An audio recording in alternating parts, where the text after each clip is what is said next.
کیا فرقان اپنی بیوی کے دھوکے کا بدلہ لے پائے گا یا عالیہ اور اس کے ساتھی ایک بار پھر بازی پلٹ دیں گے؟ امانت عشق از قلم ایذا افروز قسط نمبر 12۔ عالیہ نے دروازے کی طرف بڑھتے ہوئے قاسم اور سلمان سے کہا، سنو، آج کے بعد سے احتیاط رکھنی ہوگی۔ تم لوگ صرف شاہ میر کے سونے کے بعد آیا کرو اور اس کے اٹھنے سے پہلے چلے جایا کرو۔ قاسم نے کچھ الجھن بھرے انداز میں پوچھا، کیوں؟ اچانک یہ احتیاط کیوں؟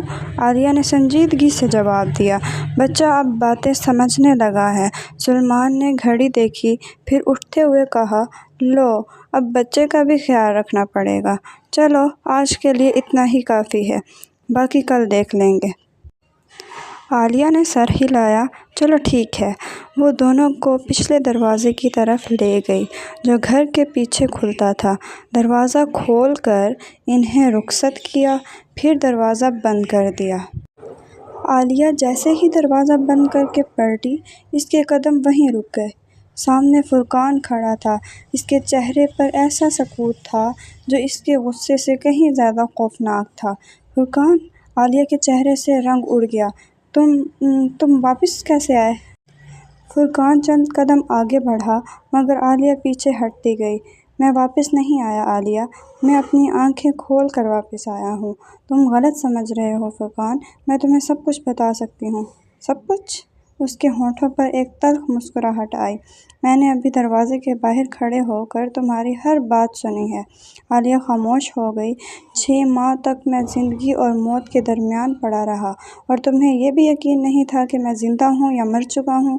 فرقان، میری بات سنو۔ بس۔ اس ایک لفظ نے عالیہ کو خاموش کر دیا۔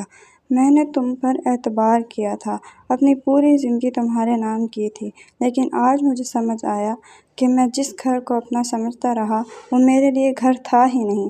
اس نے دروازے کی طرف اشارہ کیا، آج سے یہ رشتہ ختم سمجھو، میرے گھر سے چلی جاؤ۔ عالیہ چند لمحے اسے دیکھتی رہی، پھر پہلی بار اس کے چہرے پر خوف سے زیادہ ایک اور چیز نمودار ہوئی، سوچ، کیونکہ اسے احساس ہو چکا تھا کہ فرقان صرف واپس نہیں آیا تھا، وہ بہت کچھ سن کر واپس آیا تھا۔ فرقان نے دروازہ کھول کر خاموشی سے اسے باہر کا رستہ دکھایا۔ عالیہ نے ایک آخری نظر اس پر ڈالی، پھر خاموشی سے باہر نکل گئی۔ فرقان نے دروازہ بند کیا، پیٹھ اس سے ٹکا کر کھڑا رہا، آنکھیں بند کیے، سارا ضبط جیسے اس ایک لمحے میں ختم ہونے لگا۔ کچھ دیر وہ یوں ہی دروازے سے ٹیک لگائے کھڑا رہا، سانسیں بھاری تھیں، آنکھوں میں نمی۔ اسی خاموشی میں ایک ننھی آواز نے اسے چونکا دیا، بابا! فرقان نے فوراً آنکھیں کھولیں۔ شاہ میر نیند سے جاگا ہوا دروازے کے پاس کھڑا اسے دیکھ رہا تھا۔ ایک لمحے کے لیے پہچاننے کی کوشش کرتا رہا، پھر بے ساختہ چلایا، بابا! جھک کر بیٹھا، بازو پھیلائے، سارا غصہ، سارا دکھ ایک ہی لمحے میں پگھل گیا۔ میرا بچہ! شاہ میر دوڑتا ہوا آیا، اس کے گلے لگ گیا۔ فرقان نے اسے مضبوطی سے سینے سے لگایا، ماتھے پر پیار کیا، جیسے مہینوں کی جدائی کا سارا درد اس ایک لمحے میں سمیٹ لینا چاہتا ہو۔ اب اتنے دن کہاں تھے بابا؟ میں کام کے سلسلے میں دور چلا گیا تھا بیٹا، معافی چاہتا ہوں، آپ میرے لیے گفٹ نہیں لائے؟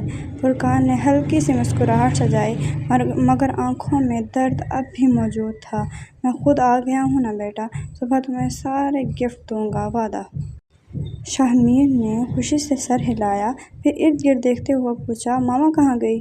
فرقان کے چہرے پر ایک لمحے کے لیے سختی آئی مگر فوراً سنبھل گیا، ماما کو ضروری کام تھا، وہ باہر گئی ہیں، چلو ہم ادھر چل کر سوتے ہیں۔ یہ کہہ کر اس نے شاہ میر کو گود میں اٹھا لیا۔ بچے نے اس کے کندھے پر سر رکھ دیا، آنکھیں دوبارہ نیند سے بوجھل ہونے لگیں۔ فرقان اسے لے کر کمرے کی طرف بڑھا، ایک ہاتھ میں اپنے بیٹے کی گرمائش، دوسری طرف دل میں وہ خالی جگہ جو اس کی بیوی نے چھوڑی تھی۔ عالیہ کا رخ قاسم کے گھر کی طرف تھا۔ راستے بھر وہ یہی سوچتی رہی، اتنی محنت سے بنایا گیا منصوبہ، اتنے برسوں کی حکمت عملی کے بعد سب کچھ ایک ہی رات میں تباہ ہونے کے دہانے پر آ گیا تھا۔ اتنی احتیاط، اتنی سازش اور سب کچھ اتنی آسانی سے بکھر گیا۔ اس نے تیز قدموں سے قاسم کے دروازے پر دستک دی، ہاتھ کانپ رہے تھے۔ قاسم نے دروازہ کھولا تو اس کا پریشان چہرہ دیکھ کر فوراً چونک گیا۔ کیا ہوا عالیہ؟ اس وقت اتنی پریشان کیوں ہو؟ گڑبڑ ہو گئی ہے قاسم، بہت بڑی گڑبڑ۔